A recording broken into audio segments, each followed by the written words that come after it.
Welcome aboard. You don't have to stay awake for this. You don't have to remember any of it. We are going to ride a train through the night. A slow one. One that is in no hurry to arrive.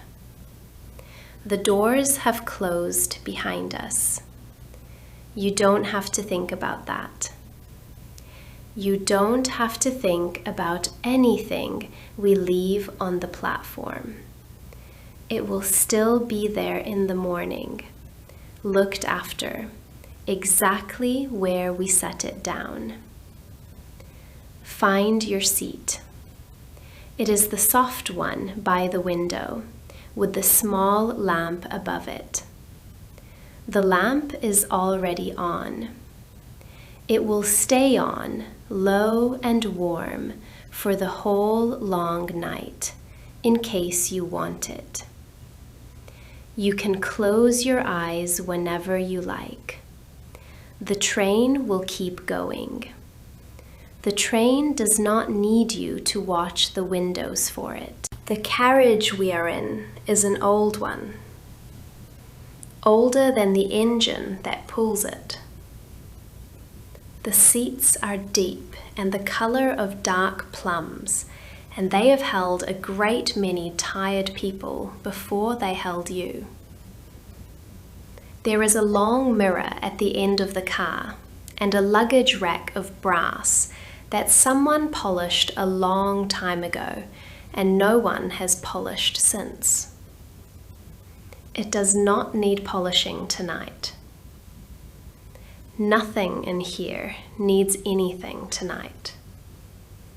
Listen to the carriage settle. When a train like this one stands still, it makes small sounds. The slow tick of metal letting go of the day's warmth. A soft creak as the floor takes the weight of the few of us who are aboard. The quiet sigh of the door's ceiling. These are the sounds of a thing getting ready to carry you gently. You don't have to learn them. Your body already knows them. Your body has been waiting all day to hear them. We are moving now. Did you feel it begin?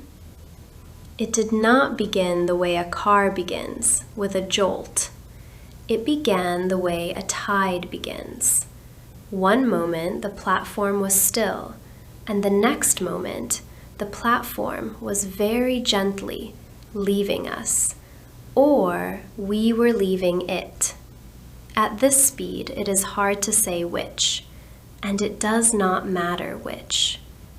Watch the last of the platform lamps slide past the glass. One, and then another, and then a long dark gap, and then the last one. And now there are no more lamps, and the window has gone the deep, soft black of open country at night. We are out. We are properly underway. The night has the train now, and the train has us, and there is nothing at all for you to hold on to, because nothing is going to ask you to. There it is. The rhythm. You will have heard it before, somewhere, even if you have never been on a train like this one. It is the sound the wheels make as they cross the small gaps between one length of rail and the next. A long, slow double knock, and then quiet. And then the long, slow double knock again.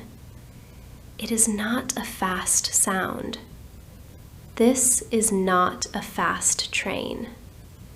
The gaps come unhurried, evenly spaced, like the breaths of someone who is already nearly asleep. You do not have to count them, but you may if you like. Some people find that the counting carries them down. One double knock, and then another, and then the next. And somewhere in there, without noticing the exact place it happens, the counting becomes the dreaming, and you will not remember which knock was the last one you heard. That is allowed. That is, in fact, the whole idea. There are a few others in this carriage tonight. Not many. A night train like this one is never full. 3 seats ahead of us, on the left, there is a woman with a grey coat folded across her lap like a blanket. Her head is tipped gently toward the window. She is already asleep. She fell asleep before the rhythm of the rails had even properly begun. Some people can do that. We do not need to be impressed by it. We are simply glad for her. Across the aisle, an older man sits with a book open on his knee. He is not really reading it. He turns a page every long while, more out of habit than out of interest. The lamp above him makes a small, warm circle on the paper. In a little while, the book will close itself, and his hand will rest on top of it, and that will be that. We do not know these people. We never will. That is not part of tonight. But it is a gentle thing to be carried through the dark in the company of a few quiet strangers, each of you going somewhere, none of you needing to speak. The train does not introduce people.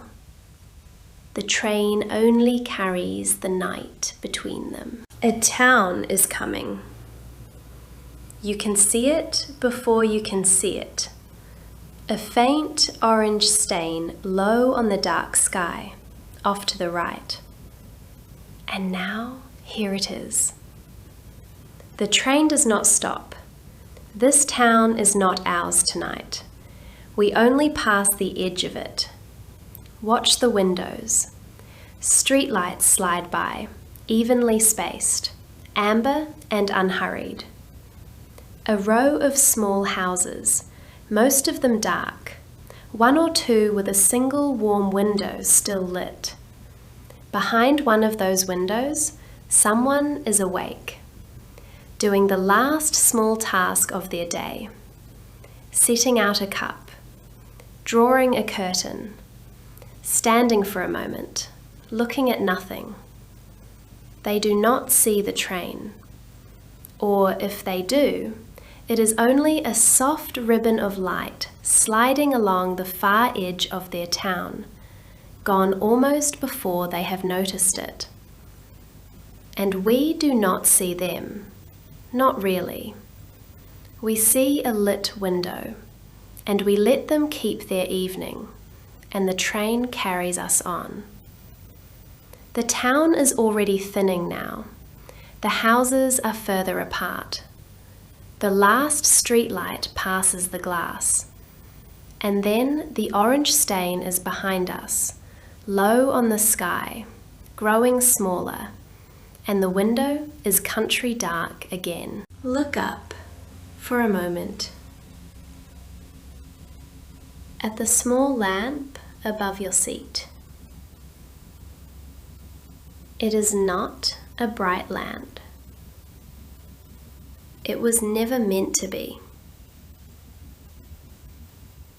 It is the color of honey, or of a candle seen through a window. It is meant only to make a soft, warm circle, just large enough for one person and the seat they are sitting in, and nothing else. Everything outside that circle is allowed to be dark now. The far end of the carriage, the black country beyond the glass. All of the day you have already lived. None of it needs your light tonight. The lamp is only for here, only for now, only for you. If you would like the lamp off, it will go off, and the dark will be soft and complete and kind. If you would like it on, it will stay on, warm and low and patient, all the way through the night, and it will be the last thing burning when the sky begins to pale. Either is right. The train does not mind. The train has carried sleepers in the light and sleepers in the dark, and it has been gentle with all of them. The sound is about to change. Listen. There.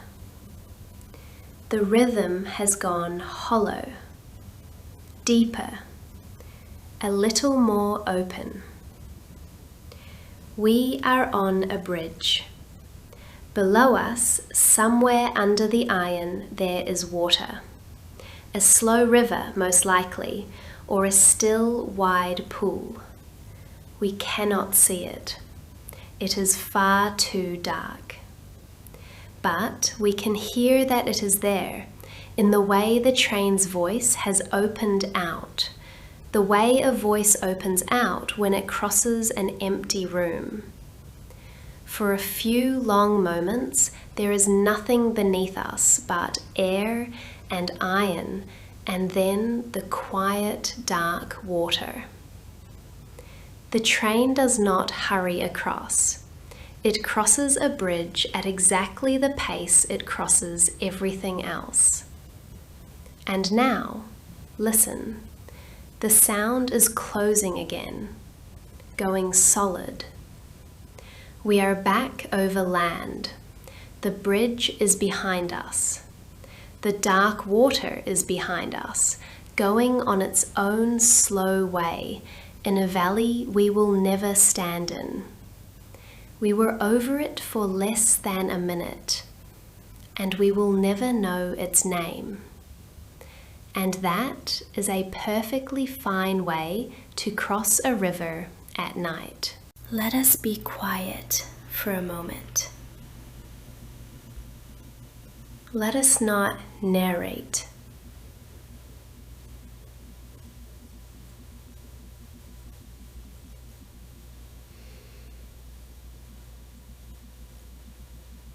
Just the rhythm of the rails. Just the warm, low lamp.